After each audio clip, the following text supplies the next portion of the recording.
કહેવાયું છે કે જલ કે ચढ़ाई से जमराज को मात करे, गंग के चढ़ाई से बुद्धि बहु देत है, चार चावल के चढ़ाई से 14 ही भुवन देत, बिली पत्र के चढ़ाई से सिर छत्र कर देत है, भांग के चढ़ाई से भवभय को दूर करे, भस्म के चढ़ाई से भंडार भर देत है, ऐसे है शिवदयाल भक्तों के दुखों को हरे, गाल के बजावने से न्याल कर देते हैं। તો ઘણા બધા વડીલો છે, અત્યારે તો વડીલો જોવા મળે છે, યુવા જનરેશનને તો ખ્યાલ નથી એ બાબતે, પણ મંદિરમાં ગાલ વગાડતા હોય છે, તો એની પાછળનું કારણ શું છે? ગાલ વગાડવાનો એક જ અર્થ છે કે એમાં ડમરૂનો નાદ આપણે ભગવાનને સંભળાવીએ છીએ, કારણ કે ભગવાન શંકરજીને સંગીત પ્રિય છે, ગીત પ્રિય છે, નૃત્ય પ્રિય છે.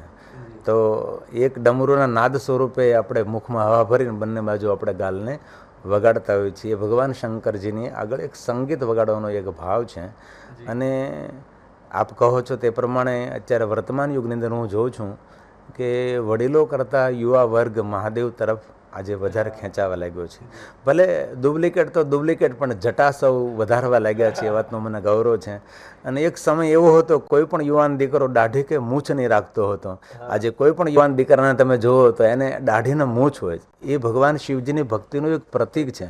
તેથી આજે યુવા વર્ગની અંદર વધારેમાં વધારે ભગવાન મહાદેવની ભક્તિ મને જોવા મળે છે. અમારી શિવકથાની અંદર પણ અમારા શ્રોતાઓની સંખ્યા યુવાન દીકરા દીકરીની હોય છે, અને એ મને બહુ ખૂબ ગૌરવ છે.